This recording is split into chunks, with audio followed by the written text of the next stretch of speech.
Bapak Ibu yang dimuliakan Allah, malam hari ini dimasuk penghujung-penghujung bulan Syawal. Itu tandanya sebulan yang lalu kita melaksanakan ibadah Ramadan 1444 Hijriah. Ada satu hadis Nabi yang kita ulang-ulang. Kalau andai kata hubungan kita rusak dengan Allah, maka kita jalin kembali hubungan dengan Allah. Ada satu hadis Nabi yang terkait dengan doa malaikat Jibril. Hadis ini selalu diulang-ulang bulan Rajab, bulan Sya'ban, bahkan Ramadan. Bismillahirrahmanirrahim. An Ka'ab bin Ujrah radhiyallahu anhu Nabi sallallahu alaihi wasallam. Dari Ka'ab bin Ujrah radhiyallahu anhu Rasulullah sallallahu alaihi wasallam bersabda, "Undurul mimbar fahadarna." Nabi perintahkan, sahabat, dekat mimbar. Seluruh sahabat mendekati mimbar. Falamma irtaqa darajatan qala amin. Ketika Nabi menaiki tangga mimbar yang pertama, Nabi berkata amin. Falamma irtaqa darajatan saniyah qala amin. Ketika Nabi menaiki tangga mimbar yang kedua, Nabi berkata amin. Falamma irtaqa darajatan salisa qala amin. Ketika Nabi menaiki tangga mimbar yang ketiga, Nabi berkata amin. Falamma nazala, kemudian Nabi turun dari mimbarnya. Sahabat tanya, sahabat keheranan. Apa kata sahabat? Laqad sami'na minka yawma say'a ma kunna nasma'uhu. Kata sahabat, sungguh kami pada hari ini mendengar sesuatu yang tak pernah kami dengar sebelumnya. Apa yang didengar sahabat? Sahabat mendengar Nabi berkata amin, amin, amin sebanyak 3 kali. Sementara sahabat Nabi tidak melihat lawan bicara Nabi. Kemudian Nabi berkata, qala inna Jibril alaihissalam aradali. Nabi berkata, sesungguhnya ketika aku menaiki mimbar, malaikat Jibril alaihissalam berada di hadapanku dan berdoa. Karena itulah aku mengaminkan doa malaikat Jibril alaihissalam. Apa doa malaikat Jibril alaihissalam? Salah satu di antara 3 doa malaikat Jibril itu, yang pertama, ba'uda man adraka Ramadan falam yukfar lahu. Celaka orang yang ketemu Ramadan, basuh Ramadan, ikut puasa Ramadan, ikut tarwih, ikut witir, ikut sahur, falam yukfar lahu, tapi dia tak dapat ampunan dari Allah. Celaka. Dia ketemu dengan Ramadan, dia jumpa dengan Ramadan, dia ikut puasa Ramadan, tapi dia tak dapat ampunan dari Allah. Saya mau tanya pada kita bersama hari ini, Ramadan sudah meninggalkan kita. Pertanyaannya hari ini, apakah kita termasuk orang-orang yang mendapatkan ampunan dari Allah? Atau sebaliknya, jangan-jangan Ramadan ini menjadi Ramadan yang terburuk dalam kehidupan kita. Kita tak mendapatkan ampunan dari Allah Subhanahu wa ta'ala. Lantas bagaimana jalan keluarnya? Jalan keluarnya kita senantiasa bertaubat kepada Allah. Maka 1 bulan Ramadan disiapkan Allah sarana ampunan yang sangat banyak. Bukan berarti di luar Ramadan tidak ada ampunan, tapi Ramadan itu diberikan kelapangan, keluasan ampunan oleh Allah. Maka di bulan Syawal pun kita sama-sama mengintrospeksi diri kita untuk mohon ampunan kepada Allah Subhanahu wa ta'ala. Karena tidak ada di antara manusia yang tidak berdosa. Tidak ada di antara manusia yang tidak punya buat kesalahan. Tidak ada di antara manusia yang tidak buat dosa di kehidupan dunia. Semua manusia berdosa. Lantas solusinya bertobat. Tidak ada pilihan lain. Kita bertobat kepada Allah. Berapa banyak harta orang yang kita makan? Berapa banyak orang yang kita sakiti? Berapa banyak orang yang kita zalimi? Berapa banyak tanah orang yang kita ambil? Berapa banyak uang masjid yang kita makan? Berapa banyak uang anak yatim yang tidak kita salurkan? Berapa banyak uang fakir miskin yang tidak kita distribusikan? Berapa banyak ujub, merasa soleh, merasa alim, merasa paling kaya, merasa paling pintar, merasa paling cerdas, merasa paling banyak hafalan Qur'annya, merasa paling indah suaranya. Takabur, hasad, iri, dengki, sifat bohong, sombong dan munafik dalam kehidupan ini. Berapa banyak dosa yang kita kerjakan. Maka tidak ada pilihan lain kecuali kita bertaubat kepada Allah. Jadi maaf, taubat ini beda dengan solat. Kalau solat 12 rakaat, 12 rukun, 13 rukun. Tapi kalau taubat hanya punya 2 rukun. Rukun yang pertama menyesal, rukun yang kedua tidak akan pernah mengulanginya kembali. Taubat tidak ada urusan dengan pimpinan. Taubat tidak ada urusan dengan atasan. Taubat urusan kita dengan Allah. Akui dosa kita di hadapan Allah. Baru nanti kita kembali kepada hal yang terbaik. Makanya mohon maaf Bapak Ibu yang dimuliakan Allah. Kita ini kadang-kadang malu kepada Allah. Di hadapan jamaah kita seperti orang soleh, tapi di belakang jamaah kita bermaksiat nyata di hadapan Allah. Kalau kita mau jujur hari ini, di mana-mana saya sampaikan, dosa yang kita kerjakan ini Pak, bukan hanya level masyarakat, tapi juga level birokrat, aparatur sipil negara, ASN, dosen, PNS kah dia, orang yang diberikan jabatan kah dia, eselon 1, eselon 2, atau eselon 3. Kalau mau kita jujur hari ini, berapa banyak SPPD fiktif yang kita tanda tangani tanpa perasaan takut kepada Allah. Uang haram itu kita bawa pulang ke rumah, kita suapkan ke mulut istri yang tak berdosa, kita masukkan ke mulut anak yang tak tahu apa-apa. Summa na'udzubillah falam yukfar lahu, kalian tak akan dapat ampunan dari Allah. Maka tidak ada pilihan lain Pak kecuali kita bertaubat kepada Allah. Saya, kita semua. Jadi jangan disangkong bapak saya yang bertobat, kami para ustadz, para da'i, para penceramah, para ulama mesti bertobat kepada Allah. Karena kadang dosa kami kok lebih banyak pada dosa jamaah. Atamuruna an-nasa bil birri wa tansawna anfusakum wa antum tatlunal kitab afala ta'qilun. Ada dari manusia dia ajak orang pada kebaikan, tapi dia biarkan dirinya dalam kezaliman padahal dia baca kitab. Afala ta'qilun. Apakah kalian tidak berpikir? Maka tidak ada pilihan lain kecuali kita mohon ampun kepada Allah. Apakah kita saja yang akan bertaubat? Jadi kalau risak hubungan kita dengan Allah, jalin hubungan dengan Allah dengan meminta ampunan kepada Allah. Jadi jangan disangka Pak, kita saja yang berbuat dosa. Para nabi, para rasul, mereka juga berbuat dosa. Jadi maaf, nabi dan rasul mereka juga berbuat dosa. Jadi jangan disangka kita saja yang berbuat dosa. Para nabi, para rasul itu berbuat dosa juga. Tapi bedanya kalau nabi dan rasul berbuat dosa, dia meminta ampunan kepada Allah, bertaubat dan taubatnya diterima. Yang maksum itu Rasulullah.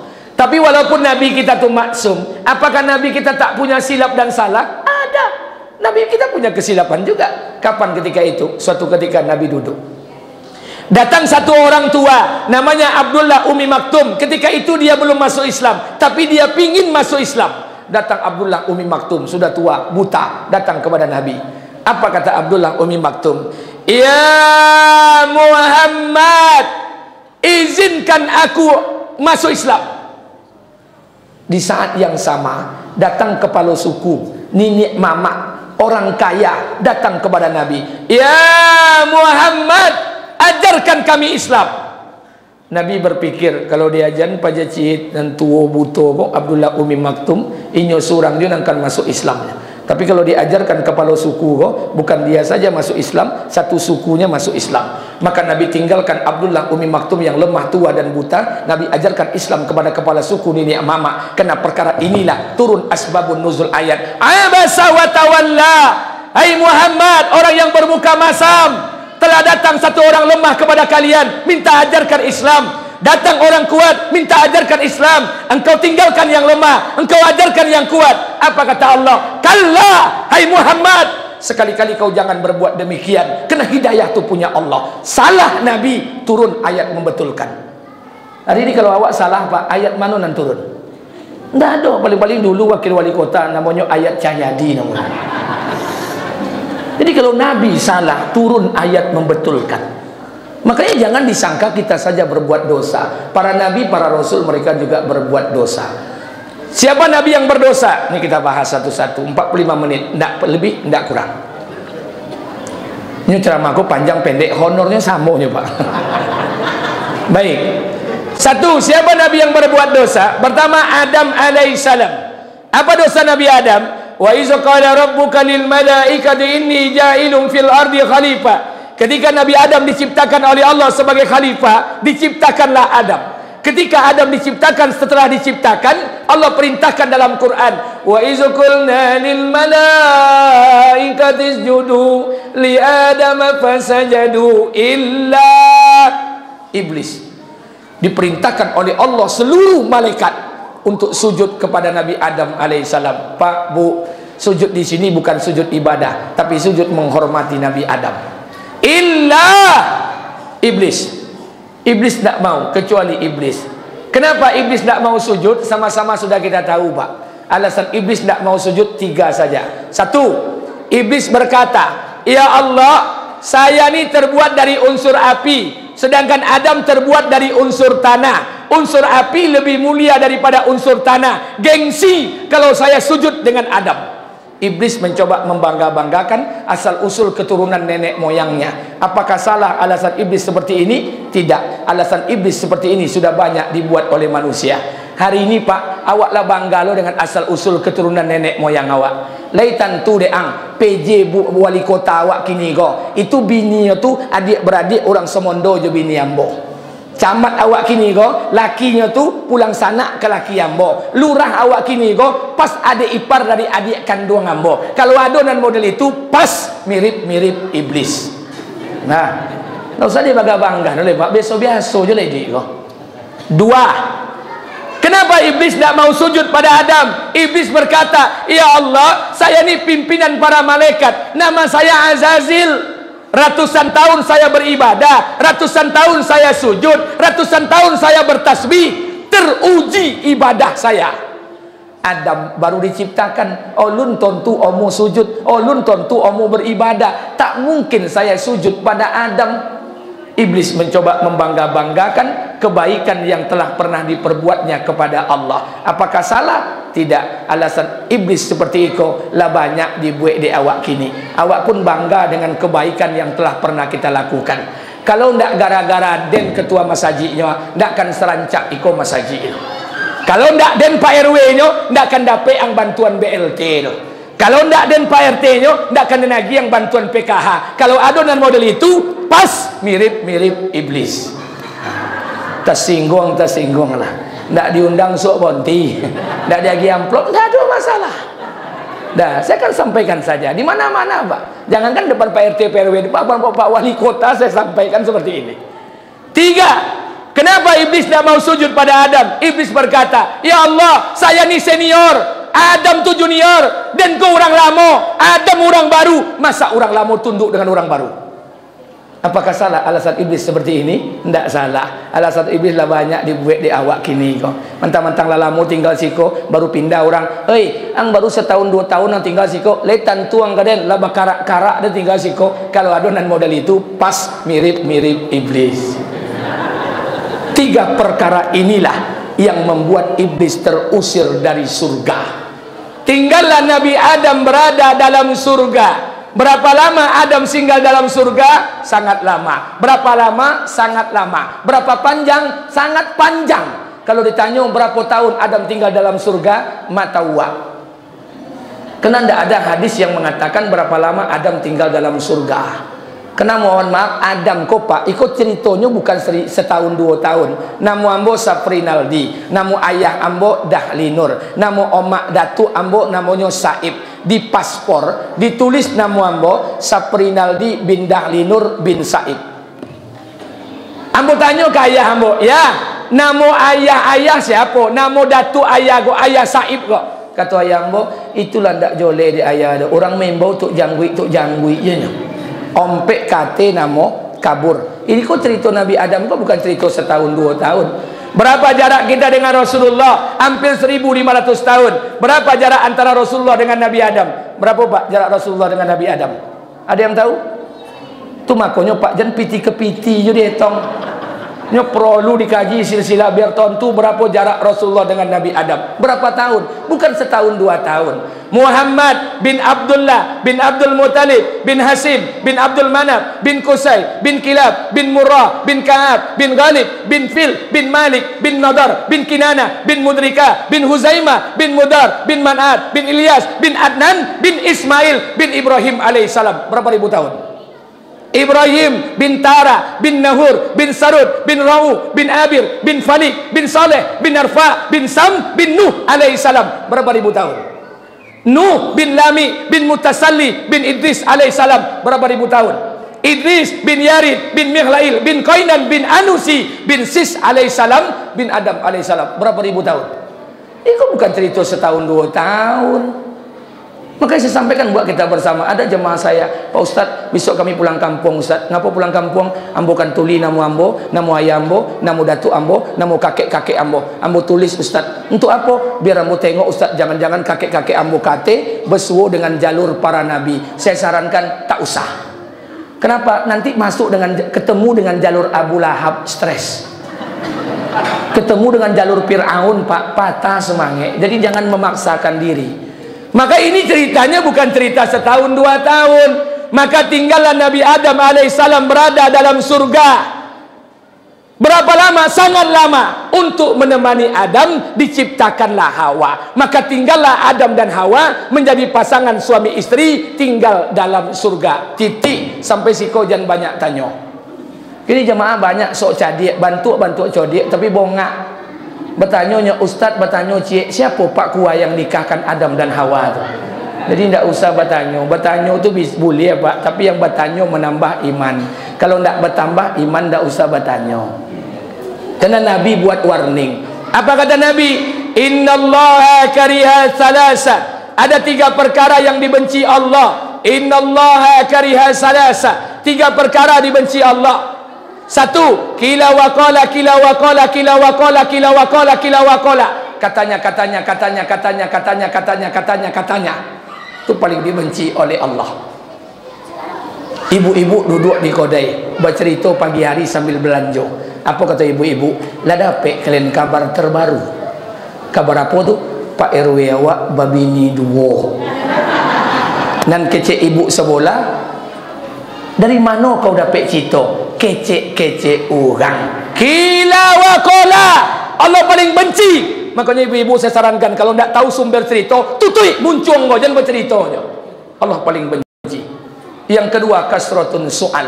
Banyak tanya. Boleh bertanya? Boleh. Tapi jangan banyak tanya. Karena ini Allah gambarkan kisah Nabi Musa kepada Bani Israel. Apa kata Nabi Musa? Wahai kaumku Bani Israel, carilah sapi batino. Kalau dicari di Bani Israel sapi batino, selesai urusan. Tapi di Bani Israel kau tagih-tagih bertanya Bani Israel, wahai Musa, yang kau maksud sapi batino tu kulitnya hitam, coklat atau kuning? Dijawab dek Musa, kuning. Bertanya lo balik, kuningnya kuning pakai atau kuning jalan? Dijawab dek Musa, kuning pakai. Bertanya lo balik, kuning pakainya badannya gomuk atau kurui? Gomuk, akhirnya tidak bersobok sapi dia. Nah, makanya tidak usah banyak tanya. Agama ni amalan. Jadi kalau ada ustaz ceramah sini, Pak Ustaz tanya bagaimana solat khusyuk dan khudu, tidak usah tanya. Sempurnakan rukunnya, sempurnakan syaratnya, sempurnakan adabnya, sampai pada hakikatnya Allah titipkan solat khusyuk dan khudu. Tidak usah ditanya ke ustaz tu ulun tentu khusyuk sembahyangnya lain. Jadi agama ni amalan, buat sajalah, kerjakan saja. Maka tinggallah Nabi Adam alaihissalam berada dalam surga. Apa yang ada di muka bumi ada di surga. Apa yang ada di surga tidak ada di muka bumi. Seluruh fasilitas surga nikmatilah illa kecuali satu. Jangan pernah menyentuh dan memakan satu buah bernama buah kuldum. Buah itu buah yang terlarang. Maaf, karena inilah penyebab Adam terusir dari surga. Satu, secara syariat Adam memakan buah kuldi. Yang kedua, ini yang terpenting, Adam dan Hawa terusir dari surga. Penyebab yang kedua, Adam melanggar larangan Allah. Karena itulah Adam terusir dari surga. Bu, Pak, saya mau sampaikan pada kita bersama, maaf, kalau hanya memakan buah kuldi, saya pikir tidak ada persoalan. Karena buah kuldi itu, maaf, saya mau sampaikan pada ibu-ibu sekalian, di surga itu ada 2 jenis buah-buahan. Jadi ingat, di surga itu ada 2 jenis buah-buahan. Satu, buah-buahan surga yang Allah izinkan tumbuh di muka bumi. Yang kedua, buah-buahan surga yang tidak diizinkan Allah tumbuh di muka bumi. Yang tidak diizinkan salah satunya buah kuldi. Makanya bapak berangkat haji atau umroh, tunjukkan dengan saya mana batang dan buah kuldi. Tidak kan ada, karena Allah tak izinkan tumbuh di muka bumi. Tapi ada buah-buahan surga yang Allah izinkan tumbuh di muka bumi. Ada, banyak. Watin, wazaitun, buah zaitun, daun bidara, kurma, itu semua tanaman surga. Jadi makanya Pak, sampean ke bini awak besok pagi di pekarangan rumah itu tanam batang tin, batang zaitun, batang kurma, daun bidara. Itu semua tanaman surga. Daripada bini awak menanam-nanam keladi jando bolong dak joleh itu, la ilaha illallah. Dak bau tak tiba juta-juta bi. Tanamlah batang tin, batang zaitun, batang kurma, daun bidara. Ditanya oleh orang, Pak Ustadz, kenapa nanam? Alhamdulillah, Nabi kami banyak menyampaikan tentang keutamaannya. Selesai. Nggak usah berdebat, Pak. Iko mentang-mentang lah nanam batang tin, batang zaitun lah berbuah. Alhamdulillah, kami dah dengar kajian Ustadz, kami dah tanam batang tin, batang zaitun, dan sekarang sudah berbuah. Inilah tanaman surga, inilah buah-buahan sunnah. Nggak usah. Beko bertumbuh awak beko. Karena negeri kita ini lucu. Ada buah-buahan sunnah, ada buah-buahan yang bid'ah. Ada ustaz sunnah, ada ustaz bid'ah. Ada masjid sunnah, ada masjid bid'ah. Kalau buah tin, buah zaitun, buah sunnah, berarti buah jengkol, buah durian, buah rambutan, buah salak, buah bid'ah, apa tumbuh jadi bekowa. Nggak usah.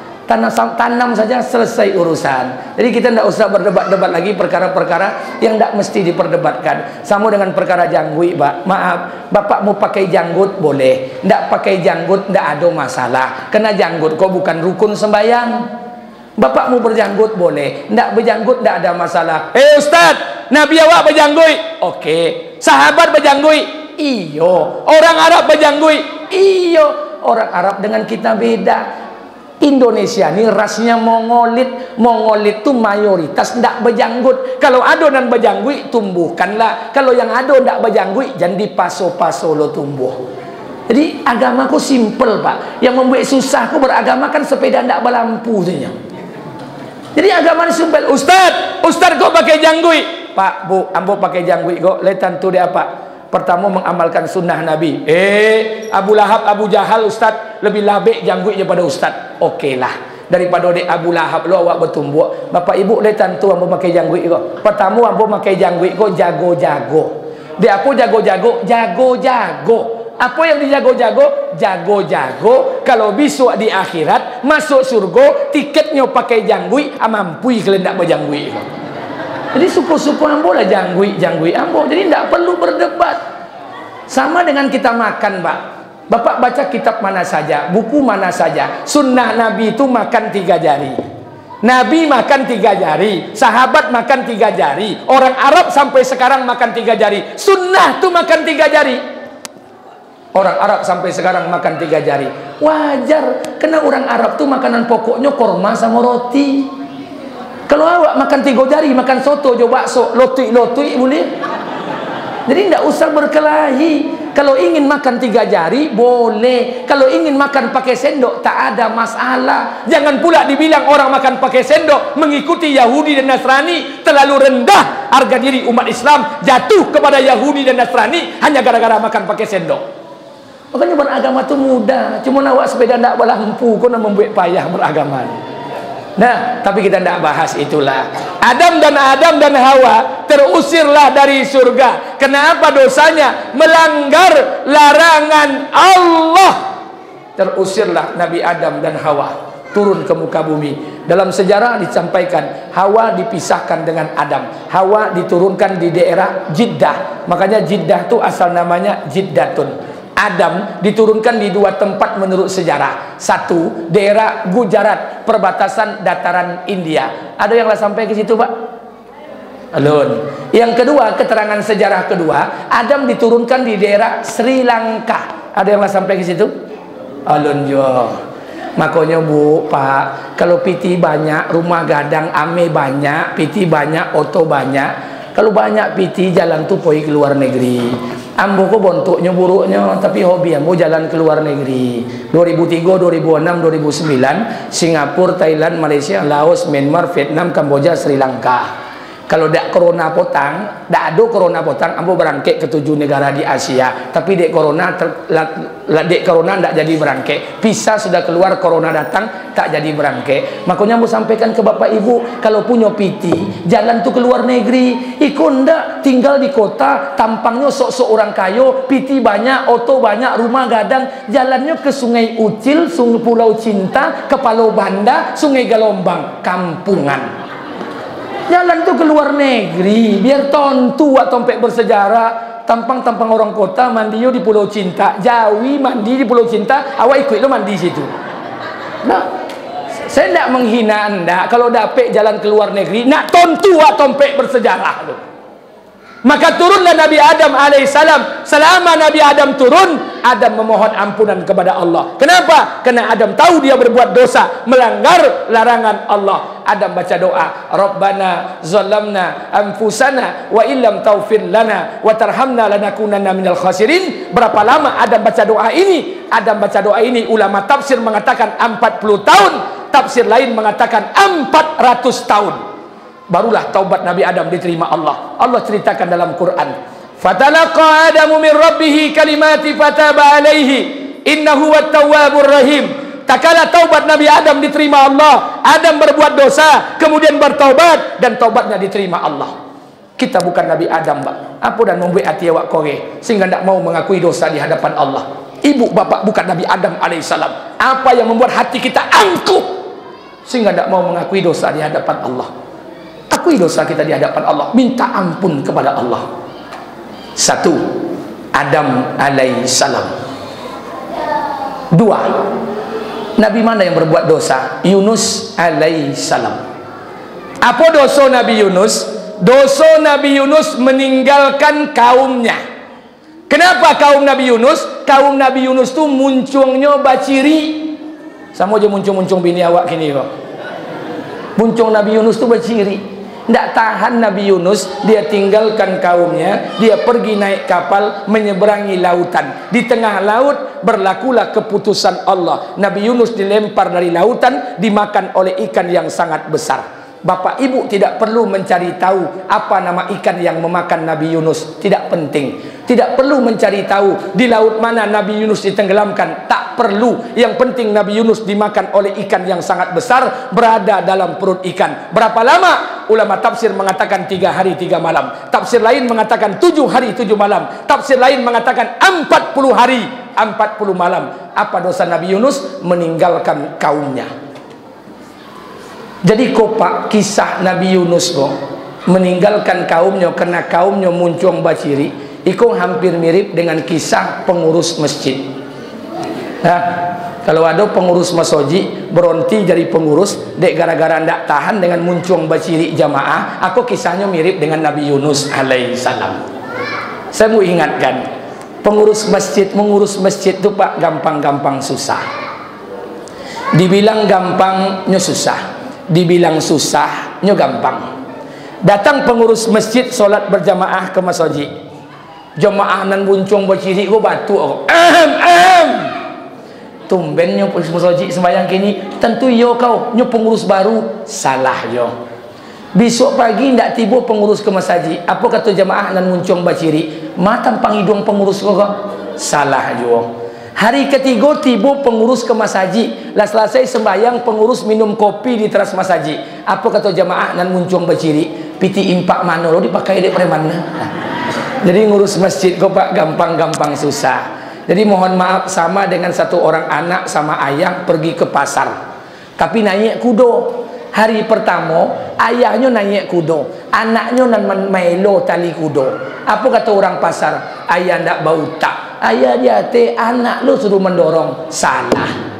Hari kedua gantian, ayah naik ke kudo, maaf anak naik ke kudo, ayahnya mendorong. Apa kata orang pasar? Anak ndak bau tak, anak dia ayah lu mendorong, salah yo.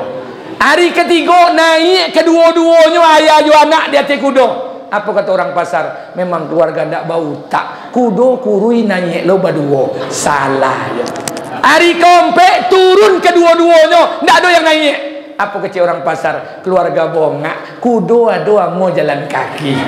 Jadi ngurus masjid kok Pak ndak pernah batu. Maka pakai ilmu basi yo, basi banak, basi pakak aja lah.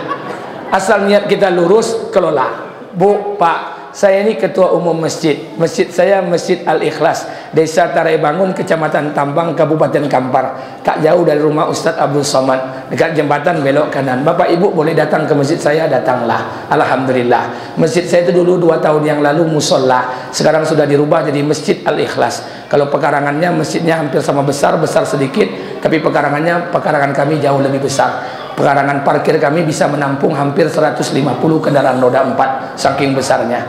AC di masjid amo sama, tapi tidak modal iko dah Pak. AC iko ada sub, ada sepeka, setengah PK. Masjid kami AC-nya tidak ada yang merek lain kecuali Daikin. 2 PK, sepeka. Ndak, kau nak nyombong, kau cerita aja banyak. Nah, saya ingin sampaikan, saya pengurus masjid, saya ketua umum masjid hampir 2 tahun. Masjid saya itu namanya Masjid Al-Ikhlas. Kalau Bapak Ibu datang ke sana, boleh survei sesekali. Di depan masjid saya itu ada stainless air panas. Air panas anytime 24 jam. Minuman tersedia 17 macam. Ada sirup kuning, ada sirup hijau, ada sirup merah. Ada kopi, ada teh, ada cappuccino, ada Milo. Yang tidak bisa minum gula, ada gula Tropicana. Anytime, every time, 24 jam.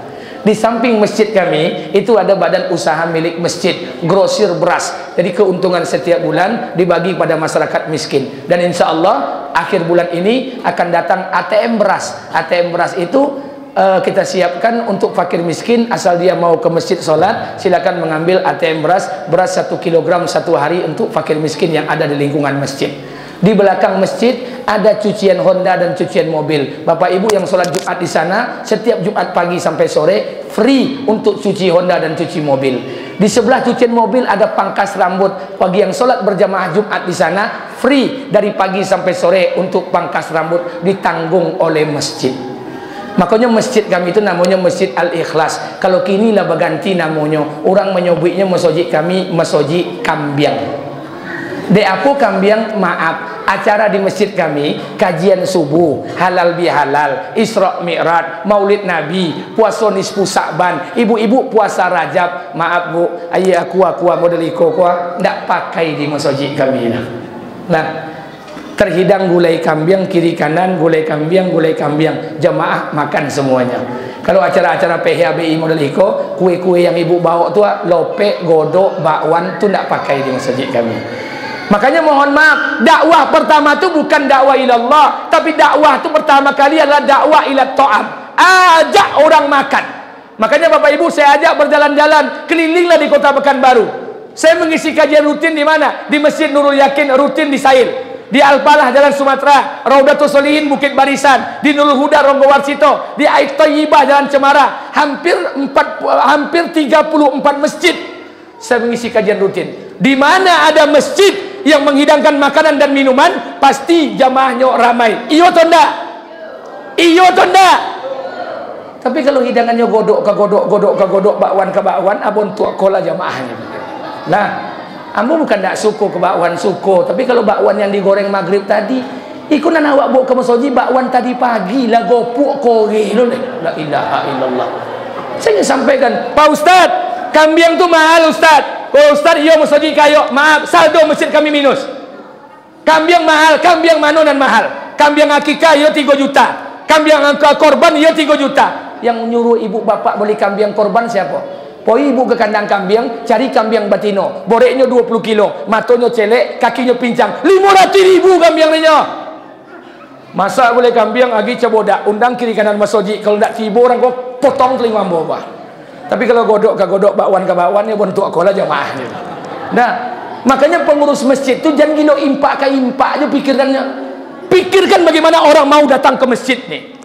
Mulai masjid melayani umat nih. Saya sampaikan Pak, 3 bulan saya di Jogokarian, 1 bulan saya di Klaten, di Jawa Timur berbulan-bulan. Saya melihat orang manajemen masjid. La ilaha illallah. Bapak tahu enggak? Orang sholat berjamaah di Klaten dan Jogokarian, sholat subuh saja 1.500 orang. Apa hadiahnya? Bukan makan kambiang, hadiahnya door prize, 1 berangkat umroh. Coba bayangkan Pak, begitu orang nak melembutkan orang ke masjid nih. Makanya mulai hari ini ada pengurus bertanya dengan saya, Pak Ustadz, oke lah, awak boleh kambiang beko 500, masak bumbunya abi 300, embel-embelnya abilah 2 juta. Awak undang kiri kanan masjid, ramai orang datang Ustadz. Tapi ketika impak dijalankan, terkumpul 800-nya Ustadz. 1,2 kama akan dicarian. Pak, saya mau sampaikan kepada pengurus masjid yang ada di muka bumi ini. Masjid ini tanamkan dalam hati, bukan punya kita. Ini punya Allah. Kita hanya diminta untuk mengelolanya, memanagenya. Seandainya warga sini tak ada 1 rupiah pun membantu masjid ini, demi Allah, Allah akan utus orang lain untuk membangun masjid ini. Karena ini masjid Allah. Mental seperti itu mesti ada pengurus coba. Aku undang. Tapi kalau godok ke godok, lope ke lope, bakwan ke bakwan, ya bentuk kola jamaahnya. Kita ni lucu. Saya kata jemaah, beginilah keadaan jemaah kami. Disuruh cari solusi untuk meramaikan jamaah, terlalu banyak teori yang kita kemukakan. Maka kita belajar, Pak. Mohon maaf Bapak Ibu, kalau tidak percaya, besok kalau ada acara model iko, kalau masih bakwan ke bakwan, tidak usah undang ambo, undang ustaz lain saja. Kalau bantu kambing, saya bantu 1 ekor datang ke masjid ni. Kalau bapak masjid ni bantu 1 ekor, saya sumbang impak 1 ekor kambing. Buat tabligh akbar peringatan Muharram, saya bantu 1 ekor kambing. Undang kiri kanan masjid, kita akan lihat perubahan jamaah. Karena kalau orang makan bakwan, di rumahnya makan bakwan, dia lombui bakwannya, sikulah kore sojo gopuk lo lah, la ilaha illallah. Maka kita belajar, Pak. Saya tidak nyalakan siapa-siapa, tidak. Belajar. Saya mau tanya, Pak RW, kau masaji RW atau RT? RW. Berapa kakak di RW kau, Pak? 250 kakak. Yang non muslim berapa kakak? 3. Berarti 250 tinggal 247. Yang jando berapa kakak? Yang jando. Enggak tuh jando tuh perlu makonya pengurus harus tahu kok jando. Berapa kakak?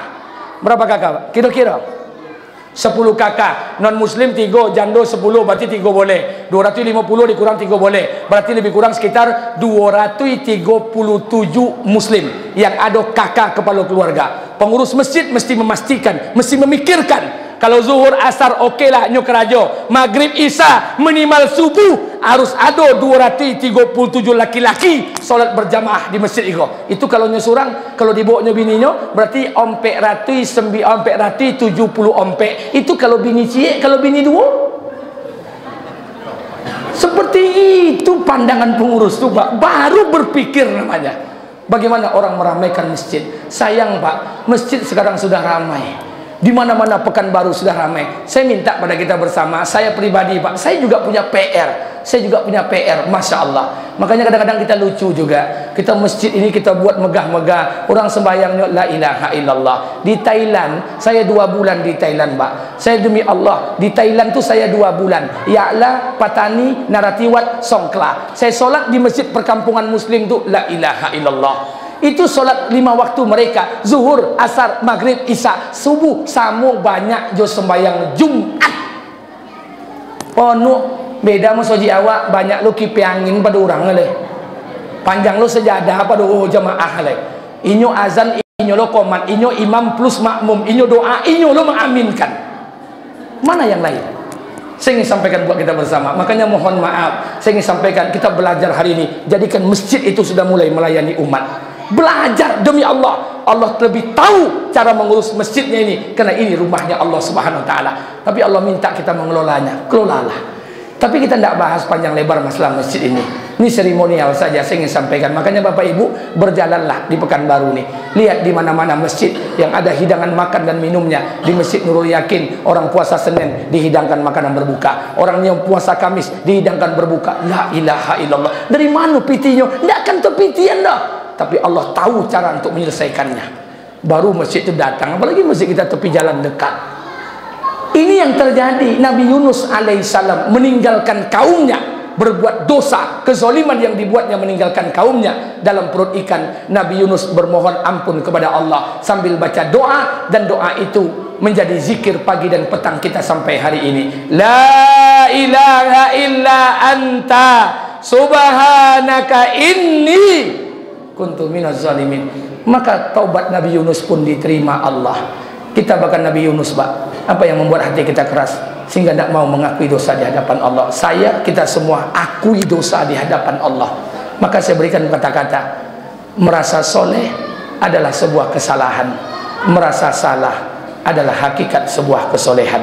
Baik menjadi orang penting, tapi jauh lebih penting lagi kalau kita menjadi orang yang baik. Tidak ada satu butir nasi pun yang masuk ke mulut manusia yang tidak akan diminta pertanggungjawaban di hadapan Allah. Maka akui dosa kita di hadapan Allah. Urusan sama Allah selesai, akui dosa di hadapan Allah.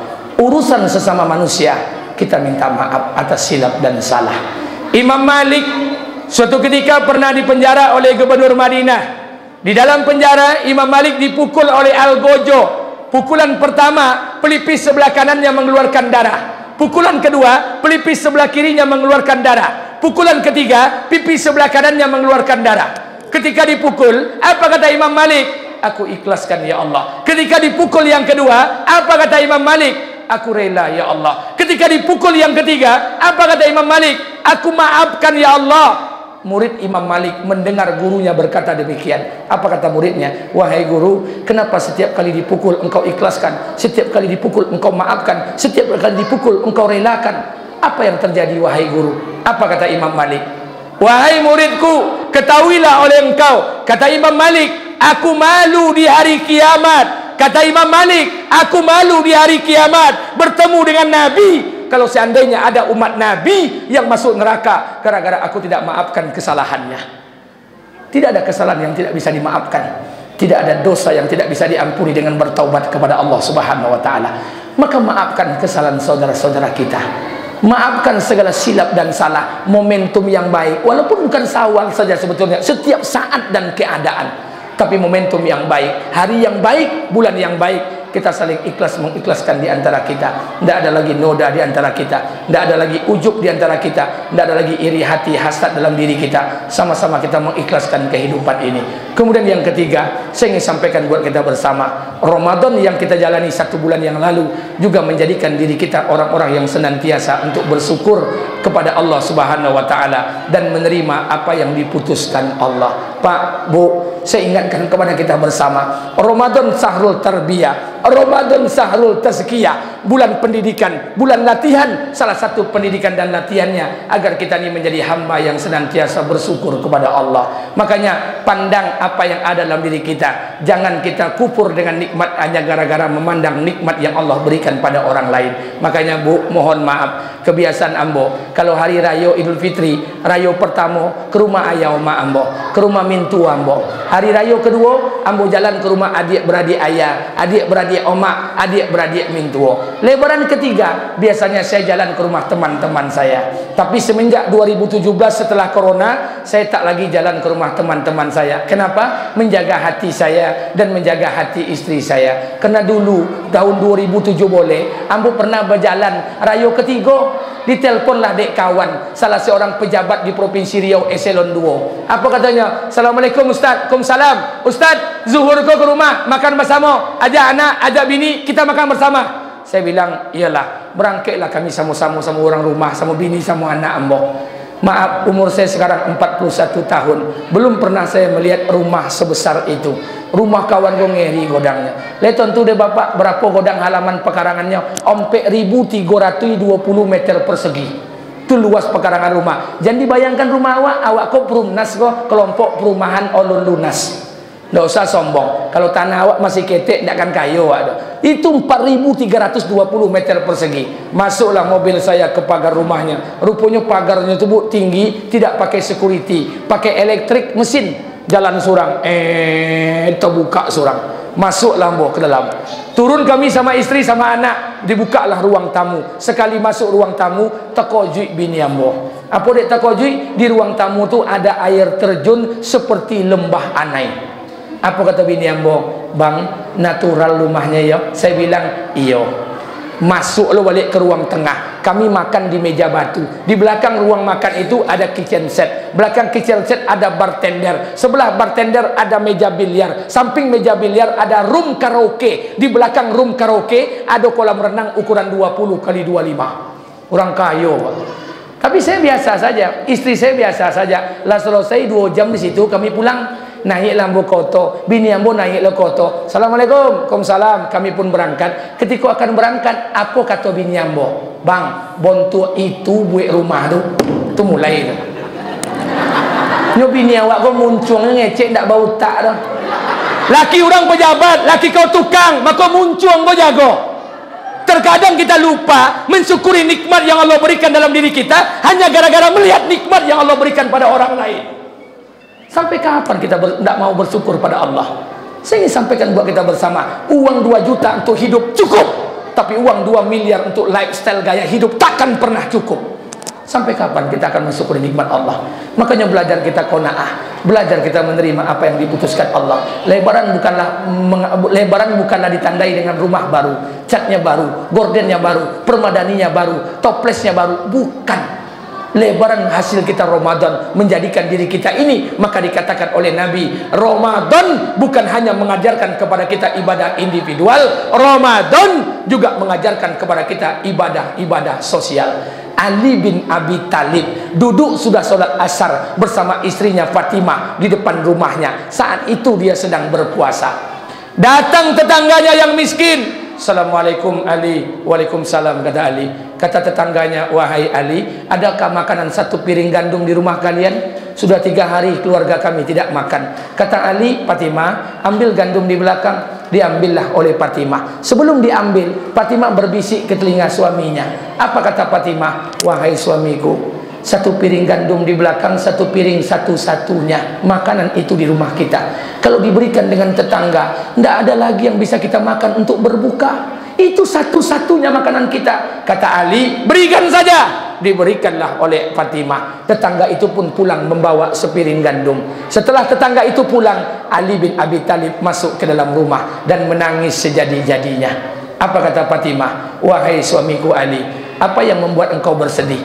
Apakah kau sedih karena kehilangan 1 piring gandum? Apakah kau bersedih karena tidak ada lagi makanan di rumah ini? Apakah kau bersedih karena satu-satunya makanan untuk berbuka tidak ada lagi? Apa kata Ali? Wahai Fatimah binti Rasulullah, ketahuilah oleh engkau, aku tidak pernah menangis ketika kehilangan 1 piring gandum. Aku tidak pernah menangis ketika tidak ada makanan malam ini. Aku tidak pernah menangis ketika tidak ada makanan untuk berbuka. Tahukah engkau apa yang aku tangiskan? Kata Ali, aku menangis kenapa tetangga itu yang lebih miskin lebih dulu datang ke rumah kita. Harusnya kita yang lebih dulu tahu keadaan mereka. La ilaha illallah. Seperti itu wujud puasa mereka.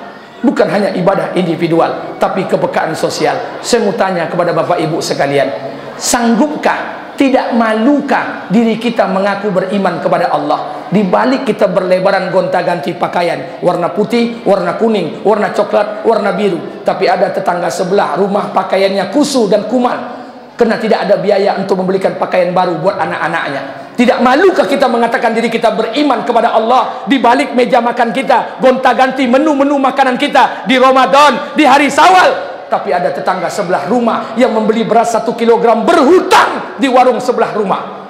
Tidak malukah kita kepada Allah mengatakan diri kita beriman? Di bulan Ramadan kita lebih suka melihat makanan kita basi di meja makan daripada harus memberikan kepada tetangga yang sebelah rumah. Subhanallah. Apa ini Ramadan yang diajarkan Nabi? Maka saya sampaikan buat kita bersama, ini momentum buat kita. Untuk apa? Untuk saling berbagi dalam kehidupan ini. Kita tidak diukur dari kaya atau tingginya pangkat jabatan kita, tapi diukur oleh Allah sejauh mana kita bisa bermanfaat untuk orang lain.